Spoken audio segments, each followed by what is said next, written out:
이 시간을 붙잡아 주시기를 바랄 때 예수님 이름으로 기도 올리옵나이다. 아멘. 우리 하나님 말씀 신명기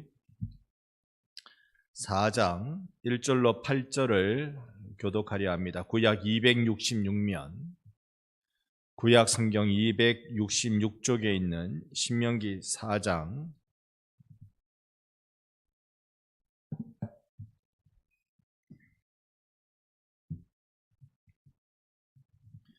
1절로 8절을 한 절씩 교독하겠습니다.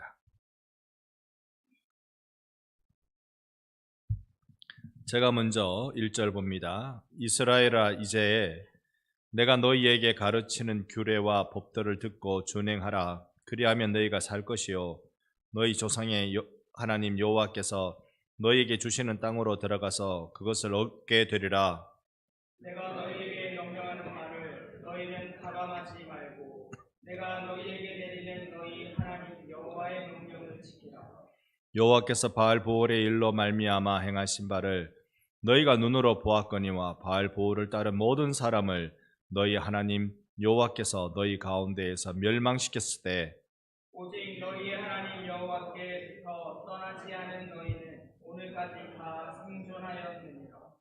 내가 나의 하나님 여호와께서 명령하신 대로 규례와 법도를 너희에게 가르쳤나니 이는 너희가 들어가서 기업을 차지할 땅에서 그대로 행하게 하려 함인즉 너희는 지켜 행하라.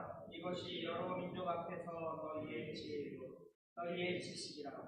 그들이 이 모든 규례를 듣고 이르기를 이 큰 나라 사람은 과연 지혜와 지식이 있는 백성이로라 하리라. 우리는 하나님 여호와께서 우리가 그에게 기도할 때마다 우리에게 가까이 하심과 같이 그 신이 가까이 함을 얻은 큰 나라가 어디 있느냐? 오늘 내가 너희에게 선포하는 이 율법과 같이 그 규례와 법도와 공의로운 큰 나라가 어디 있느냐. 아멘. 아멘. 우리는 신명기 말씀 잠시 봤습니다. 여러분 주일 지나고 금요일까지 하나님의 말씀의 은혜 가운데 함께 계셨는지요? 우리가 주 안에서 함께 소통하고 주님의 은혜를 같이 누리고 살았는지요? 신명기는 거기에 대한 고민이 있는 성경 말씀입니다. 광야 1세대가 다 실패했거든요. 1세대에게 잔뜩 기대가 갔죠. 출애굽할 때 그들도 기대했고 그들을 바라보는 성경을 읽어가는 모든 독자들이 광야 1세대가 이 노예로 살던 그들이 자유민이 되어서 뭔가 큰 일을 하겠다라는 기대를 갖고 있었습니다. 그런데 그들은 다 실패하고 이제 광야 2세대들을 향하여서 이 모세가 기대하면서 그들에게 꿈을 제시하고 비전을 제시하는 것이 신명기입니다. 신명기는 앞에 신자가 신라면 신자 아니고 그거는 매울 신자고, 그렇다고 신문명 신기술 할 때 그런 신자 새로울 신자도 아니고 신자는 거듭 신자입니다. 그러니까 두 번째 반복해서 똑같은 계명을 반복해서 한 번 더 이야기한다 해서 신명기입니다. 계명 재방송 그겁니다. 자, 어떤 재방송을 했을까요? 여러분 어떤 재방송을 하길래 이들에게 여러분 6절, 7절, 8절 눈여겨보면 똑같이 반복되는 단어 하나가 있어요. 혹 눈치채셨습니까? 똑같이 반복되는 단어가 큰 나라예요. 이 계명이 어떤 계명이길래 자기의 윗때부터 자기 때까지 이 계명을 듣고 이 계명으로 인해서 큰 나라가 된다는데 똑같이 반복되는 이 계명은 무엇이길래 이토록 모세가 기대하고 성경을 읽어가는 우리가 또 기대하는 사람들이 되어 있을까요? 여러분, 예나 지금이나 복음은 우리에게 생명입니다. 이 복음의 세대는 그 시대를 이끌었고 그 시대를 새롭게 했고 그 시대를 하나님이 기뻐하신 하나님 나라로 세우는 일로 했습니다. 여러분, 저는 여러분을 기대합니다. 우리 하나님이 여러분을 기대하고 계실 줄로 믿습니다. 이 기대감을 가지고 오늘 우리 신명기 말씀을 잠깐 한번 들여다보도록 그렇게 하겠습니다. 자, 1절부터 보니까요, 준행하면 1절을 여러분 보고 계시는 대로 하나님의 말씀 규례와 법대로 준행하면 너희가 살 것이다. 그 땅에 들어갈 것이다. 그러니까 자기 아버지 세대가 가나안에 들어가지 못한 이유는 뭐라고요? 준행하지 않아서. 준행이라는 말이 우리에게 조금 어감이 좀 그렇습니까? 우리가 흔히 쉽게 쓰는 말이 순종입니다. 순종. 순종하면 가나안에 들어갈 텐데 순종하지 않아서 들어가지 못한 것입니다. 그러니 오늘 1절만 우리가 두고 봐도 곱씹어도 여러분과 저에게 제일 필요한 건 말씀의 순종인 줄 믿습니다. 순종하면 말씀은요, 내가 믿고 감동받고 사랑하고 그걸로 끝나면 안 돼요. 그걸로 끝나면 안 돼요. 적용해야 돼요. 그 적용이 순종입니다. 여러분, 제일 하기 싫은 거 해내는 용감한 여러분 되시기를 바랍니다. 제일 불편한 거, 그거 눈 딱 감고 해내는 거. 그래서 어떤 그 명언가가 그렇게 얘기했더라고요.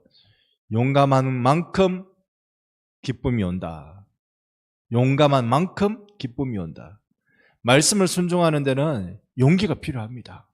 꼭 여러분 예수 믿는 용기로 순종의 자리에 나가서 하나님이 여러분에게 주시는 영적 가나안에 여러분 들어가는 은혜가 있기를 축원합니다. 그 일을 이 모세가 광야 2세대들에게 그렇게 훈육하고 있습니다. 너희 조상이 실패한 이유가 뭐냐? 조상이라고 말하니까 되게 먼 일 같이 느껴지만 바로 자기 아버지, 자기 어머니 얘기하는 거예요. 자기 아버지, 자기 어머니가 실패한 이유가 뭐냐? 아주 최근에 본 예를 하나 딱 들고 있습니다. 3절에 보면 바알브올의 일로 하나님이 벌 주신 거, 바알브올을 따른 모든 사람을 하나님께서 너희가 돼서 멸망시킨 거 너희들 봤지? 이겁니다. 바알브올이 여러분 알고 계시듯 발람 선지자 있잖아요. 발람, 나 선지자 이름도 발람 까져가지고 말이지. 발람 선지자. 여러분 하나님이 발람 선지자에게 처음에요. 그 모압 왕지랑 이름 비슷한 발락이 부른다 해도 가지 마라. 그거 갈 게 아니다. 알려주셨거든요. 그런데 이 발락 왕이 이름 진짜 비슷하죠. 발람. 이게 누가 선지자고 누가 왕인지 헷갈릴 때도 있거든요. 그러니까 이 발락이라고 하여튼 그래요. 성경의 마지막 기역으로 끝나면 주로 왕을 의미할 때가 많아요. 발락, 아비멜렉 이렇게 할 때 기역으로 끝나면 왕일 때가 많아요. 그렇게 보시면 되는데 이 왕이 발람 선지자가 되게 탐이 났거든. 제법 용했던가 봐요. 뭔가 이 선지자가 얘기하면 막 그 얘기한 대로 되고 그랬던 모양이에요. 그래서 저기 용한 선지자 저 데려와라. 그 부월의 선지자 좀 데리고 와봐라. 하나님이 너 가지 마라. 선지자에게 알려주셨거든요. 그럼 안 가면 될 건데 자꾸 찾아오니까 마음이 싹 움직여지는 거야. 나 좀 따라와. 그러면 좋은 거 줄게. 큰 자리 줄게. 재물 줄게. 뭐가 필요하니 말하는 대로 다 해줄게. 그러니까 이 선지자의 마음이 샥 녹아지는 거예요. 여러분 우리가 예수 믿기 때문에 다른 거 다 포기해야지라는 마음이 첫 마음은 그게 다 돼요. 근데 이게 2번, 3번 자꾸 이래 들어오면 여러분 흔들리지 마세요. 저는 흔들릴 것 같아요. 2번, 3번 자꾸 이렇게 막 다 해줄게. 뭐가 필요하니 말만 해. 다 해줄게. 이러면 흔들릴 것 같아요. 안 흔들리기를 기도합니다. 안 흔들리기를. 이 발람 선지자가 그렇게 흔들린 거예요. 가다가 낙이 타고 가는데 여러분 잘 아시지요? 낙이 타고 가는데 이렇게 좁빗한 양쪽에 이제 벽면이 있는 이런 곳에 낙이 타고 탁 가는데 낙이가 왼쪽으로 가서 확 벽 긁어보고 오른쪽으로 가서 확 벽 긁어보고 이 발람 선지자가 이놈이 낙이 이거 확 오늘 어째 볼까 이거 네가 미쳤나? 평소에 안 이러던 니놈이 오늘 왜 이러냐 그러니까 나귀가 답답하잖아요. 말 못하는 나귀가 답답하잖아요. 되게 답답하니까 하나님 말하게 해주더라고. 나귀가 입을 열어가지고 내 눈앞에 여호와의 사자가 서 있는 거 안 보이냐고. 나는 저분 보고 무서워가지고 왼쪽으로 끽하고 오른쪽으로 끽하고 그러고 있었다고. 그때 발람 선지자가 그제서야 하나님의 사자가 눈에 보여서 벌벌벌 떨면서 이야기 다 드릴 수 없지만 여차여차한 일로 어떻게 해서 너는 가면 하나님이 너에게 보여주신 것만 말해, 다른 거 말하지 마. 다시 그런 경고를 듣고 결과적으로 발락 왕이 이스라엘을 저주하기를 원했거든요. 그런데 하나님의 그 경고를 들은 발람 선지자는 저주 안 해요. 끝까지 저주 안 해요. 여러분, 이 정도면 잘한 거죠.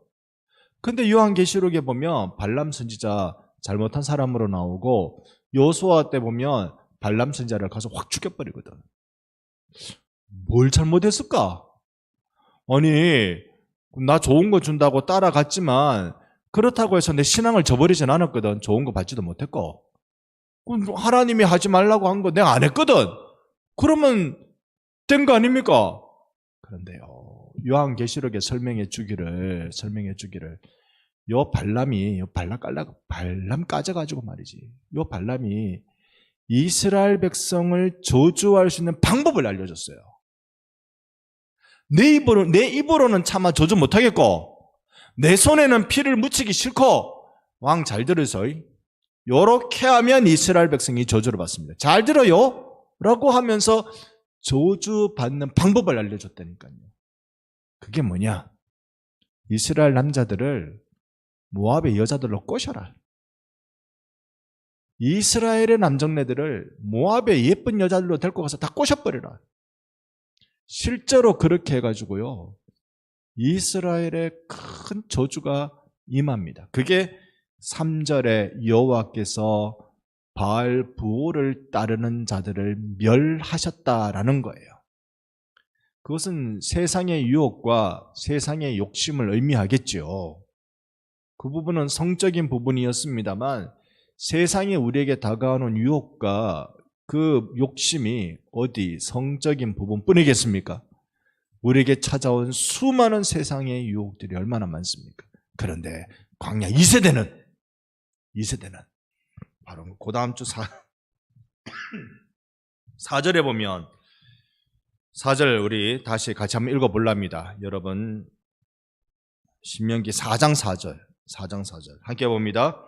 오직 너의 하나님 여호와께서부터 떠나지 않은 너희는 오늘같이 다 생존하였느니라. 아멘. 아멘. 여호와께부터 떠나지 않는 여러분 되시기를 바랍니다. 저기에 무슨 일이 벌어져도 야, 저거 되게 좋아 보이는데 내가 원하는 거 다 해줄 것 같고 내가 해달라는 대로 다 해줄 것 같고, 그럴지라도 여호와께부터 떠나지 않는 광야 2세대. 많은 사람들이 요즘 부흥에 관심이 있다 보니까요, 부흥에 관련된 논문들을 좀 읽어봅니다만 많은 사람들이 지금 부흥이 필요하다고 그래요. 그리고 최윤식 박사라고요, 기독교 미래학자가 있어요. 점치는 미래학자가 아니고 여러 가지 정황과 사정과 이런 움직임들을 보면 이럴 것이다라고 미래를 예측하는 미래학자가 있어요. 이 최윤식 미래학자는요, 세미나 한번 열면 그 세미나 하루 참석하는데 입장료만 70만 원 정도 해요. 그러니까 이건 그 경제 관련 세미나거든요. 그러니까 기업에 뛰어난 사람들은 이번 세미나 들으려고 막 모여드는 거예요. 그러니까 현재 일어난 일이 이래 되니까 미래의 경제는 이렇게 열릴 거다, 이런 얘기, 전망을 해주는 거예요. 저는 이번 세미나 듣고 싶어서 한번 가보고 싶어서 신청란에 들어갔다가 70만 원이라는 거 보고 기겁을 하고 도망 나왔습니다. 인터넷에 도망 나와보니 어디까지 가겠습니까? 만원. 그만큼 유명한 사람이라고요. 그 유명한 사람이 지금 책을 한 권 냈는데 2030년에 한국에 부흥이 온다라는 책을 하나 냈다고 합니다. 저도 그 책은 사볼 요량이에요. 그런데요, 우리가 2007년에 경험했거든요. 2009년에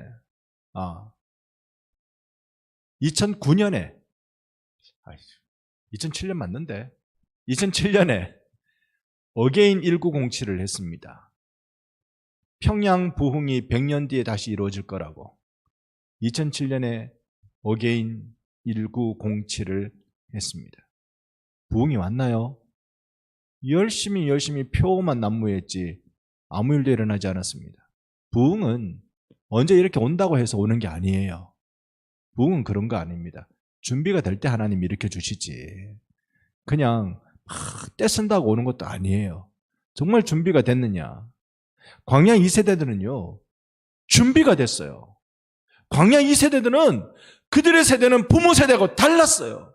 그들도 역시 유혹이 있었고요.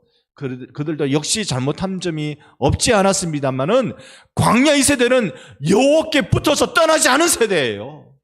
오늘 우리 세대가 정말 그러기를 원하는 것입니다. 여러분, 한국교회에 부흥이 오지 않은 이유는 여호와께 붙어 떠나지 않아야 될 사람들이 떠나는 일이 많아서 그래요. 이 몸집이 비대해지면요. 종교는 비대해지면 안 됩니다. 비대해지는 것이 아니라 연합하며 연대하면서 함께 힘을 키워나가야 되는 것이지 비대한 걸로 힘자랑하면 안 돼요. 우리가 뭐 씨름섬소할 일이 있습니까? 우리에게 중요한 것은 광야 2세대를 통해서 한번 배워볼 꼭 중요한 것이 있는데요. 그 신명기라고 말씀드렸잖아요. 매올 신도 아니고 새로울 신도 아니고 거듭 신이라고 신명기. 이 신명기는 계명을 다시 받는다는 뜻이에요. 계명을 다시 받는다. 광야 1세대들이 바알 보올 사건, 그 음행의 사건 이러면 안 된다는 거 알았을까요? 몰랐을까요? 여러분 어떻게 생각하세요? 시내산에서 받은 율법이 출애굽기 후반부부터 나오면서 레위기 전체거든요. 그거 우리 머릿속에 다 들어오지 않잖아요. 그런데 율법이 하도 많아서 요약판 하나 주신 거 있잖아요. 2돌판에 새긴 거. 뭐라고 부르죠? 십계명. 십계명에 나오는 건 어지간하면 우리가 십계명을 토시 안 틀리고 다 외우지는 못해도 어지간하면 우리가 이거는 십계명에 걸리는 건데 이거 아시죠? 그죠? 아시죠? 1부터 4계명까지는 하나님께 대한 계명이고 5계명부터는 제일 사람들 관계에서 제일 첫 번째 되는 계명이니 뭐라고요? 내 부모를 공경하라. 옆에 분께 인사하세요. 오늘 이 밤에 같이 설교 듣고 있는 건 맞지요? 여러분, 내 부모를 어떻게 하라? 공경하라. 이게 몇 계명? 5계명. 그죠? 5계명. 6계명은 간음하지 말라. 살인하지 말라. 네. 맞아요. 살인하지 말라. 7계명은 간음하지 말라. 8계명은 도둑질하지 말라. 9계명은 거짓말하지 마라. 10계명은 탐심을 갖지 마라. 이거잖아요. 외우기 어렵죠? 사람과의 관계에서 제일 첫 계명이니까 부모 이렇게 외우시고 살인은 몸을 죽이는 거잖아요. 한자로 몸육자를 선다고 생각하고 6계명은 살인하지 말라. 7계명은 간음은 항상 말씀드리지만 칠칠한 놈들이 간음하는 거예요. 7계명. 8계명은 도둑질 몰래요. 팔로 하지 뭐. 9계명은 입구자 거짓말을 입으로 하거든. 10계명은 내 이웃에 10원짜리 하나도 탐내 만드는 기라. 어쨌든 바알 보올 사건은 이게 음행의 문제란 말입니다. 시내산에 모든 들려진 율법은 다 잊어버려도 이건 10계명에 바로 딱 걸리잖아요. 바로 딱 이렇게 필터링이 되는 거거든요. 이건 하면 안 되는데 내가 여호와께 붙어 있어야 되는데 그래야 됨에도 불구하고 싹 다 넘어간 거예요. 광야 2세대는 저렇게 하면 적골 나지 이걸 본 거예요. 광야 2세대가 거기에 넘어가지 않았던 건 뭔가 신앙의 훈련을 나름대로 제대로 받았어요. 신앙의 훈련은 모아놓고 제자 훈련하는 게 아니라 광야 2세대들이 배운 신앙 훈련은 광야를 지나면서 살면서 그렇게 배운 거예요. 그런 광야 2세대들에게 하나님은 가나안에 들어가는 축복을 허락하십니다. 자, 많이 말씀드릴 수 없고 기도를 우리가 해야 되니까요. 제가 욕심나는 거 한번 말씀드릴게요. 6절, 7절, 8절 반복되는 게 뭐라고요? 큰 나라. 큰 나라. 여러분 이스라엘이 큰 나라입니까? 땅덩어리를 보면요. 우리나라 반도 안 될걸요. 이스라엘은. 그래서 이스라엘을 일주하는 데는 일주일이면 충분하다 그래요. 일주하는데 일주일이면 충분하대요.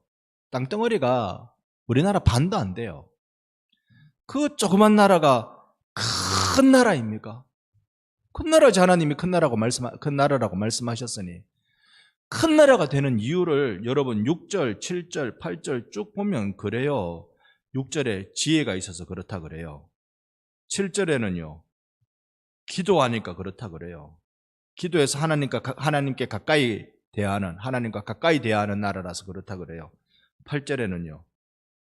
규례, 법도 이런 것이 있어서 공의로운 나라가 되기 때문에 큰 나라라고 말해요. 오늘 저는 늘 욕심나는 게 그겁니다. 제사장 나라. 제사장 나라.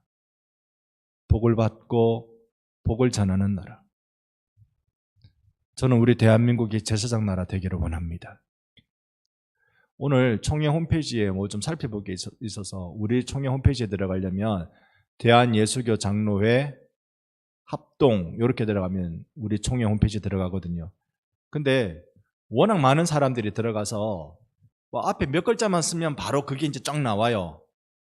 이거는 죄송합니다. 인터넷 좀 써본 사람들은 바로 이게 무슨 말인지 아실 거고요. 그냥 전화기도 아신 분은 제가 드릴 말씀 잘 오해하실 수도 있는데요. 컴퓨터로 제가 대한예수 딱 치니까 바로 대한예수교 장로회 합동 바로 딱 나와요. 근데 오늘 제가 감동했어요. 제가 어디까지 썼다고? 대한예수. 대한예수. 큰 나라 예수. 여러분 대한이 큰 나라 한자잖아요. 사만할 때 그 한자잖아요. 나라 한자거든. 큰 나라 예수. 예수. 정말 제사장 나라가 되는 건 예수 붙드는 나라구나. 예수께 붙어서 떨어지지 않는 나라가 큰 나라 되는 거구나. 저는 이런 부흥에 기대가 있고 소망이 있습니다. 정말 꼭 이런 부흥 일어나면 좋겠어요. 이 시대에 이 부흥을 맞이할 기도의 휘파람을 불 사람들은 누구입니까? 우리 반성교회가 될 줄로 믿습니다. 늘 가면 말씀드립니다. 진주의 부흥의 마중물은 반성교회다. 제가 나가서 강의할 일 있으면 설교할 일 있으면 늘 그 얘기합니다. 심지어 신학교 학생들 앞에 그 얘기합니다. 진주의 서부 경남의 부흥은 반성교회를 통해서 이루어진다. 왜 그럴까요? 우리는 광야 2세대와 같이 하나님께, 우리는 예수께 붙어서 떠나지 않는 자들 되기를 원하기 때문에 그렇습니다. 예수 안에서 우리 함께 이 큰 나라를 이루어 가십시다.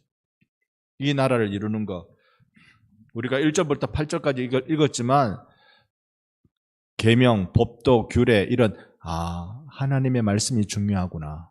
하나님 말씀 두려운 줄 알고 하나님 말씀 힘 있는 줄 알고 그 말씀 붙드는 게 중요하구나. 이게 신약에 오면요. 예수 붙드는 거예요. 예수 붙드는 거예요. 예수를 붙들면 여러분과 저의 집이 큰 집 될 줄로 믿습니다. 여러분의 집이 정말 신앙의 명가가 되기를 원하십니까? 명가가 되게 주옵소서라고 기도만 하면 명가가 되지 않지요. 순종의 자리에 나가야 명가가 됩니다. 기도해야 순종의 자리에 나갈 힘이 생기고요. 기도해야 그 힘을 받고 여러분이 정말 순종하며 나갈 때 여러분 하나님 복 주시는 은혜를 경험하시게 될 거예요. 1920년대에 그 러시아에 이제 그 공산혁명이 1910년대부터 일어나죠. 볼셰비키 혁명, 레닌 혁명. 특히 레닌 혁명 때는요, 사실 상당히 그 러시아의 기독교가 심한 박해를 받습니다. 전 세계 기독교는요, 그 개신교가 생성되기 전에, 그러니까 16세기가 되기 전에 보면 로마 중심으로 교황 체제가 있는 서방교회, 그리고 서방 교회와는 전혀 다르게 발전된 동방교회, 이렇게 나누어져 있습니다. 서방교회는 삼위일체가 중요했고요. 동방교회는 삼위일체는 아닌 것 같아. 이위일체 개념으로 그렇게 쭉 이야기해 왔습니다. 그래서 뭔가 식을 날 때 손가락 3개를 펴느냐, 손가락 2개를 펴느냐, 여기 중요했대요. 3개를 펴갖고 뭐 하면 이건 서방교회고, 2개를 펴가 하면 이거 동방교회래요. 여러분 어릴 적에 3개를 펴면 2개를 펴면 이거 기억 혹 나시는 분 있는지 모르겠어요. 제 기억이 맞는 것 같은데 3개를 펴면 보이스카웃이고 2개를 펴면 걸스카웃이었어요. 여러분 동방서방 교회가 얼마나 중요한, 이 동방교회는 그래서 정교회로 발전했는데요. 정교회는 제일 유명한 데가 그리스 정교회예요. 그러니까 러시아 정교회, 그리스보다 더 유명한 데가 러시아 정교회예요. 8천만 명 이상이 신자들이었습니다. 그런데 공산혁명이 일어나고 이제 교회 다니면 다 핍박하는 일이, 교회 지도자를 죽이는 일만이 아니라 교회를 다니기만 해도 핍박하는 일이 일어날 때 이런 일이 있었습니다. 전부 다 내 신앙을 숨기고 살아야 돼요. 절대로 공개적으로 얘기하면 안 돼요. 고발당하고 나는 고문당해야 되기 때문에 가족 중에도 이 얘기하면 안 됐어요. 부부끼리도 얘기 안 했어요. 근데 한 아버지가요, 태어난 자기 아들을 다 안고 몰래 교회 주교회에 찾아가서 나의 이 아들에게 세례를 주세요 라고 했대요. 몰래 가서 했대요. 그러면 그 교회 주교가 세례를 줬을까요? 안 줬을까요? 자, 주교가 나는 줄 수 없습니다 그랬대요. 왠 줄 아세요? 바로 지난주에 이 아이 엄마가 데려와서 이미 세례를 줬기 때문이에요. 그러니까 부부끼리도 서로 예수 믿는다는 얘기를 못하고 살았어요. 신앙이 이처럼 뜨거운데도 아이에게 유아 세례를 줘야 된다는 뜨거운 마음이 있음에도 불구하고 부부끼리도 서로 못하고 살았어요. 그게 1920년대 러시아의 형편이었습니다. 그런데 그럼에도 불구하고 이런 사람들이 존재했다는 거, 이렇게 신앙을 지키고 내 자녀들에게도 신앙이 이어지기를 원하는 마음이 존재했다는 거, 오늘 우리가 큰 나라 되는 비결이 무엇에 있을까요? 내가 순종하는 것, 내가 말씀 붙들고 순종하는 것. 하나님은 여러분에게 계명이라는 말씀을 주십니다. 왜 주실까요? 우리 성경 한 절 한번 더 찾아보고 오늘 기도 시간 가지면 좋겠습니다. 10장, 신명기 10장 13절.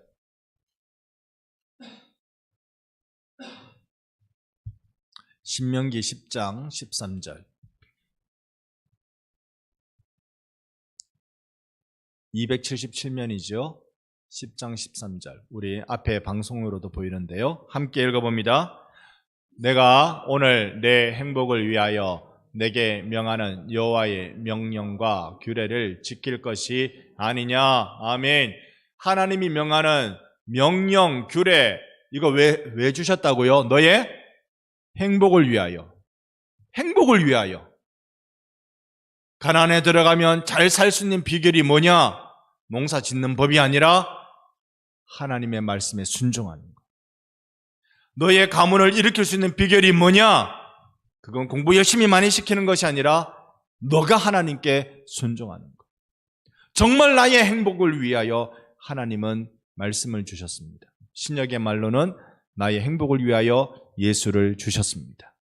그리고 예수와 예수의 말씀을 우리에게 주심에 우리로 순종하라고 우리에게 말씀하십니다. 오늘 그러니까 그 일을 함께 누립시다. 우리는요, 고생 많이 한 세월들을 산 사람들이 참 많아요. 몸이 아파 고생한 사람도 있고요, 마음이 아파 고생한 사람도 있고요, 기댈 언덕이 필요한데, 비빌 언덕이 필요한데 그거 없어서 출발부터 고생한 사람들이 있습니다. 그럴 때 하나님은 우리의 행복을 위하여 예수를 주셨습니다.